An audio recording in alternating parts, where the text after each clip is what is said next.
This is where you're taking me for my 70th birthday, this cheap hole in the wall, my mother-in-law Margaret announced loudly enough for the entire restaurant to hear, her voice dripping with the particular contempt she reserved for anything connected to me. I told David we should have gone to the country club, but no, his wife insisted on this dump. Look at these tablecloths. Look at these chairs. My book club wouldn't be caught dead here. My husband shifted uncomfortably beside me while the other diners glanced our way with secondhand embarrassment, and I maintained the serene smile I'd perfected over 8 years of marriage to her son. But why did I simply nod and promise to speak with the manager, and why did Margaret's confident expression collapse into confusion when the executive chef emerged from the kitchen, kissed my cheek, and asked, "What do you want me to do, boss?" "There seems to be a complaint about the service," I said calmly.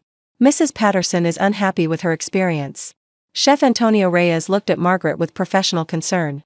"I'm so sorry to hear that. What can we do to make your evening more comfortable, Mrs. Patterson?" Margaret was staring between us, processing the kiss, the title, the deference. "Boss," she repeated. "Did he just call you boss?" "He did." I gestured to the elegant dining room around us, the subtle lighting, the carefully curated artwork, the tables spaced for intimate conversation. "Welcome to Luminera, Margaret. My restaurant. The cheap hole in the wall, you've been eating it every month for 3 years without realizing who owned it." The color drained from her face. "That's impossible. You can't, you work at that little catering company. I own a hospitality group. 3 restaurants, a catering division, and a culinary consulting firm." I smiled. "The little catering company you've been dismissing for 8 years is worth approximately $12 million. This location alone has 2 Michelin stars." Margaret sat down heavily in the chair she'd just criticized. 2 Michelin stars? 2 Michelin stars. The waiting list for reservations is 4 months. Tonight, your entire party of 16 is eating for free, because I wanted my mother-in-law to experience something special for her 70th birthday. I paused. Though I'm starting to reconsider the free part. The history between Margaret and me stretched back to the moment David had introduced us. "She works with food," David had explained to his mother, the phrasing carefully vague. "A caterer?" Margaret had asked, her tone suggesting caterers ranked somewhere between house cleaners and the people who collected garbage. Something like that. The conversation had established the dynamic that would persist for 8 years. Margaret had decided I was beneath her son, a working-class girl with a service industry job, unworthy of joining the Patterson family of lawyers and physicians. I hadn't corrected her misconception. Partly because David and I had agreed to keep my business separate from family politics. Partly because Margaret's disapproval was so comprehensive that accurate information wouldn't have changed it. Partly because, if I was being honest, watching her unknowingly enjoy my restaurants for years had its own satisfaction. Luminera had been my second restaurant, opened 5 years into our marriage. The first, a small farm-to-table concept called Harvest, had established my reputation in the local food scene. When it received critical acclaim and began generating substantial profit, I'd expanded into fine dining with Luminera. The restaurant had been an immediate success, innovative tasting menus, locally sourced ingredients, a wine program that attracted serious collectors. Within 2 years, we'd earned our first Michelin star. The second had followed 18 months later. Throughout this success, Margaret had remained oblivious. She'd eaten at Luminera 7 times that I knew of, always for book club dinners or ladies' lunches. She'd praised the food, the service, the atmosphere, while simultaneously disparaging my career to anyone who would listen. "My daughter-in-law works in food service," she'd tell her friends with condescending pity. "She caters events. It's fine for some people, I suppose." Those friends had often eaten at my restaurants without making the connection. The culinary world and Margaret's social world overlapped without her awareness. Until tonight. David had known about the revelation I'd planned. "Are you sure about this?" he'd asked when I'd proposed hosting Margaret's birthday at Luminera. "She's been insulting my career for 8 years. She's been eating at my restaurants without acknowledging their quality because acknowledging it would mean acknowledging me. Tonight, she'll have to face what she's been dismissing. She'll be humiliated. She's spent 8 years humiliating me. A single evening of realization seems proportionate. What if it damages the relationship permanently? What relationship? She tolerates me because you married me. She doesn't respect me, doesn't value me, doesn't see me as part of the family. Maybe this will change something. Maybe it won't. But I'm done pretending not to notice her contempt." David had agreed reluctantly, understanding my frustration even as he worried about the fallout. The birthday dinner proceeded with an atmosphere of stunned recalibration. Margaret's 15 other guests, sisters, cousins, longtime friends, had also been unaware of my connection to Luminera. They'd chosen the restaurant for Margaret's celebration based on its reputation, never connecting it to the daughter-in-law Margaret consistently dismissed. "You own this place?" Margaret's sister Barbara asked, looking around with new eyes. "I do. Along with 2 other restaurants and a catering company." "But Margaret always said you worked at a little catering business." "Margaret says many things that aren't accurate. It's not my responsibility to correct every misconception she chooses to maintain." Margaret herself had recovered enough to speak. "Why didn't you tell me?" "You never asked. You decided within 5 minutes of meeting me what I was worth, and you've never updated that assessment." I sat down at the head of the table, my table, in my restaurant. Every time I tried to discuss my work, you changed the subject or made dismissive comments. Eventually, I stopped trying. I would have been interested. Would you? When I mentioned opening my second location, you said, "That's nice," and asked David about his cases. When I won the Rising Chef Award, you didn't respond to the email I sent. When this restaurant received its first Michelin star, you told David it was a shame Vivian can't find a more stable career. I didn't know. You didn't want to know. That's different. The courses arrived throughout the evening, each one more exquisite than the last. Chef Antonio had designed a special tasting menu for the occasion: delicate amuse-bouches, perfectly composed salads, proteins cooked with precision, desserts that balanced innovation with comfort. Margaret ate in silence for most of the meal, her earlier complaints forgotten in the face of food that contradicted every assumption she'd made. "This is extraordinary," Barbara said after the fish course. "I've eaten here 3 times and somehow missed that it was connected to the family." "Vivian prefers keeping her professional life separate," David said carefully. "We don't advertise the connection." "But the quality, Margaret, you've been here before. Surely you noticed." "I noticed the food was good." Margaret's voice was stiff. "I didn't know my daughter-in-law was responsible." "Would it have mattered?" I asked. "Would you have praised the restaurant less if you'd known I owned it?" Margaret didn't answer. We both knew the answer was yes. The cake was served after the entrees, a custom creation from my pastry chef, layers of dark chocolate and raspberry with edible flowers spelling, "Happy 70th." "This is too beautiful to eat," one of Margaret's friends commented. "Elena spent 6 hours on it," I said. "She'll be disappointed if you don't destroy it completely." The attempt at levity fell flat with Margaret, though her friends chuckled politely. "I'd like to propose a toast," I said, raising my glass. "To Margaret, on her 70th birthday. May this next decade bring clarity, about family, about value, about the people who've been quietly building something meaningful while being dismissed as unworthy." The words were pointed enough to register without being openly hostile. Margaret's friends shifted uncomfortably. David gave me a warning look. To Margaret, the table echoed uncertainly. After dinner, Margaret asked to speak with me privately. We stepped onto the restaurant's small patio, where carefully maintained plants created an urban garden atmosphere. "You planned this," she said. "This whole evening was designed to humiliate me. I planned a beautiful birthday dinner at one of the city's best restaurants. You humiliated yourself by loudly calling it a cheap hole in the wall, before you even tasted the food, because I didn't know. Because you didn't look. Because you assumed that anything connected to me must be inferior. Because your prejudice against my background blinded you to what was right in front of you. I never said you were inferior. You've implied it for 8 years. Every time you asked about my little catering business with that condescending tone. Every time you suggested David could have done better. Every time you introduced me as my son's wife, without including my name. That's not. It is. I have the memories, Margaret. Every slight, every dismissal, every moment when you made clear I wasn't what you wanted for your son. Tonight was supposed to be a gift, a chance to celebrate your birthday with exceptional food and service. Instead, you chose to insult my work before giving it a chance." Margaret was quiet for a long moment. "I didn't know," she said finally. "I genuinely didn't know this was your restaurant." "Would knowing have changed your behavior?" I don't know. That's an honest answer, at least." I looked out at the city lights beyond the patio. "I'm not asking you to love me, Margaret. I'm asking you to see me. To acknowledge that I'm a competent professional who's built something meaningful. To stop treating me as an embarrassment to the Patterson family." "I never said you were an embarrassment. You called my restaurant a cheap hole in the wall in front of your entire guest list. You've dismissed my career as working with food for 8 years. You've suggested to David multiple times that he married beneath himself." I turned to face her. At what point does the cumulative evidence become undeniable? The conversation didn't resolve anything immediately. Margaret wasn't capable of instant transformation, too many years of assumptions, too much pride invested in her version of reality. But something had cracked. The certainty she'd maintained about my inadequacy had collided with evidence she couldn't dismiss.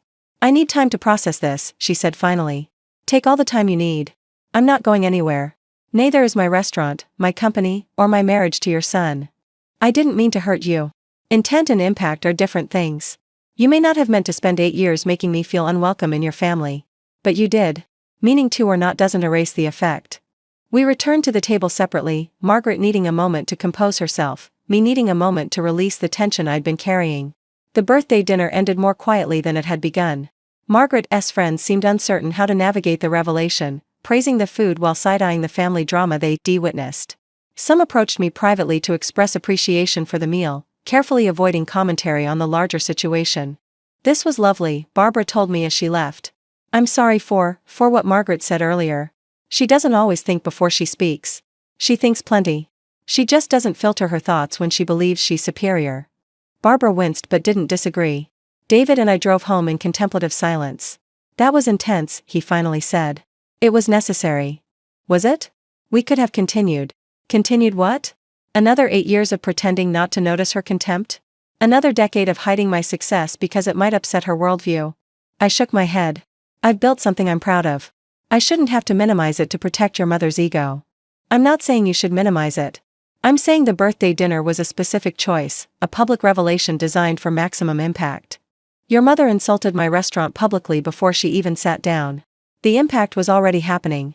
I just redirected it. David fell silent again. You're angry, I observed. I don't know what I am. I wanted you to have this moment, you've earned it. But watching my mother realize she's been wrong for 8 years was uncomfortable. Imagine how uncomfortable I've been for 8 years, knowing she was wrong and being unable to correct her without causing a scene. That's fair. Is it? Because right now, I feel like you're more concerned about her discomfort than about what she's done to me. That's not true. Isn't it? You've always positioned yourself as neutral, as the mediator between us. But neutral isn't the same as fair. Neutral means tolerating her behavior while asking me to be patient. We pulled into our driveway before David could respond. I love you, he said as I reached for the door. And I'm proud of what you've built. I need time to sort through my feelings about tonight. Take the time. But understand that I'm done protecting your mother from reality. She's an adult. She can handle learning that her assumptions were wrong. Can she? That's her problem, not mine. The aftermath of the birthday dinner unfolded over several weeks. Margaret didn't call me directly, but she called David repeatedly. The conversations were audible from the next room, her voice rising and falling with emotion, his responses careful and measured. She's embarrassed, he reported after one call. She says she feels like everyone was laughing at her. No one laughed at her. People were surprised, maybe uncomfortable, but no one mocked her. She says it felt like mockery. Her feelings about what happened and what actually happened are different things. I can't control her interpretations. The first direct contact came 3 weeks later. Margaret invited me to lunch, not at Luminera, but at the country club she'd originally wanted for her birthday. The symbolism was obvious. She was reasserting control over the territory, choosing ground where she felt comfortable. I accepted anyway. The country club dining room was exactly as I'd expected, traditional to the point of dated, competent but uninspired food, wait staff who'd been there for decades. It was the kind of establishment that valued familiarity over innovation. I've been doing a lot of thinking, Margaret said after we'd ordered. And I owe you an apology. Not just for the birthday dinner, for years of assumptions I shouldn't have made. What assumptions specifically? That you weren't good enough for David. That your career was somehow less valid than traditional professions. That you didn't belong in our family. What changed your mind? Seeing your restaurant. Eating the food. Watching how your staff looked at you, with respect, with loyalty. Realizing that the little catering business I'd been dismissing is actually a successful enterprise that employs dozens of people. All of that was true before you saw it. I told you about achievements over the years. You chose not to believe me. I know. I'm not making excuses. I'm explaining what finally penetrated my stubbornness. The apology was more comprehensive than I'd expected. Margaret walked through specific incidents, times she'd been dismissive, comments she'd made, ways she'd treated me as less than her biological daughters. She acknowledged the pattern, took responsibility for it, and expressed genuine remorse. I can't undo 8 years, she said. But I'd like to do better going forward. If you'll let me. What does better look like to you? Asking about your work and actually listening. Treating you as an equal member of the family. Acknowledging your achievements to my friends instead of minimizing them. That sounds like a significant change. It is. I've spent 70 years being set in my ways. Change is uncomfortable. She met my eyes. But my discomfort is less important than being fair to you. I considered her words carefully. Forgiveness wasn't something I could offer immediately, too many years of accumulated hurt, too much damage from sustained dismissal. But Margaret was trying, genuinely trying, and that deserved acknowledgement. I appreciate the apology. It's more than I expected. But trust takes time to rebuild. You've spent 8 years establishing one kind of relationship. Changing that won't happen overnight. I understand. I hope so. Because if this is just a performance, if you go back to the condescension the moment you comfortable again, it will be worse than if you never apologized at all. It's not a performance. Then prove it. Not today, not next week, but over months and years. Show me through actions that you actually see me as family. Margaret's transformation wasn't perfect.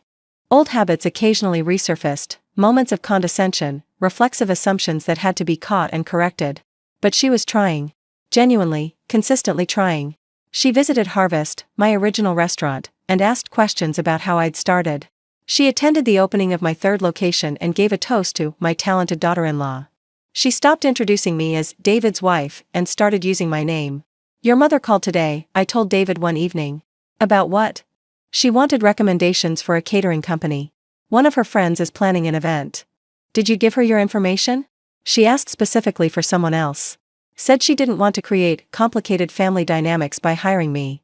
David raised an eyebrow. That seems backward. That's what I said. She told me she was trying to respect my professional boundaries, not assuming she could use our family relationship for business advantages. That's actually thoughtful. It is. I appreciated it. The first anniversary of the birthday dinner revelation passed without drama.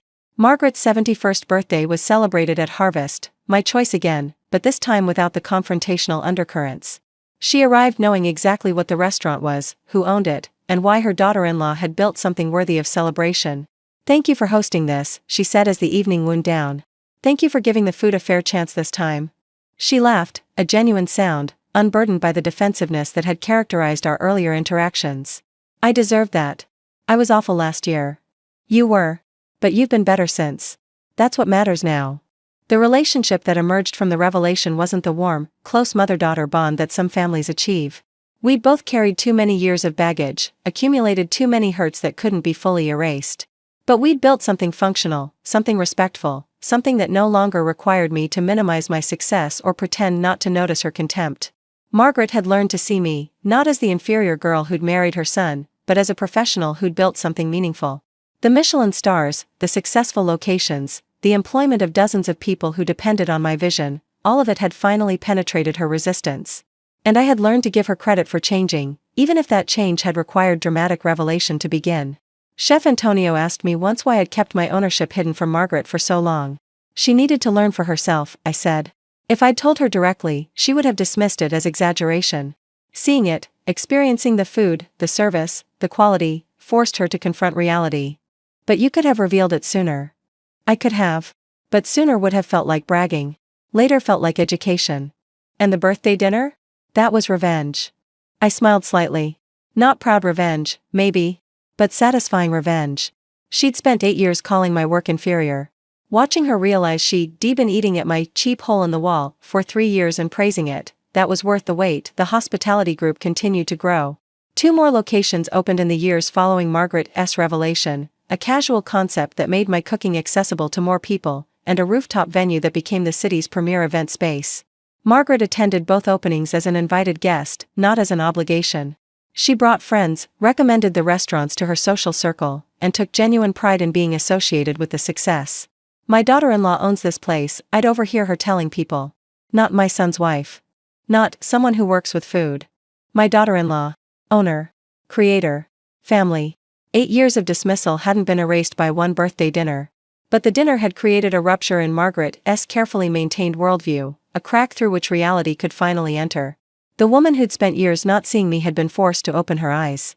What she saw had surprised her. What she'd learned about herself had humbled her. And what came after, the apology, the effort, the gradual rebuilding, had created something better than what we'd had before. Not perfect. Not the warm relationship I'd wanted when I married David. But real. Honest. Built on mutual acknowledgement rather than sustained pretense. She called my restaurant a cheap hole in the wall in front of 16 guests at her own birthday dinner. She demanded to speak to the owner about the disgusting service. When the chef came out and called me boss, when I revealed that I'd owned this 2 Michelin-star establishment for 3 years while she ate here unknowingly, when the daughter-in-law she dismissed as working with food turned out to be a $12 million hospitality entrepreneur, her world shifted. 8 years of assumptions collapsed in one evening. She'd been enjoying my cooking, praising my restaurants, celebrating at my venues, while simultaneously dismissing my career to anyone who would listen. The revelation wasn't kind. It was necessary. And what came after, the apology, the effort, the gradual recognition that I'd always been more than she allowed herself to see, was worth the 8 years of waiting.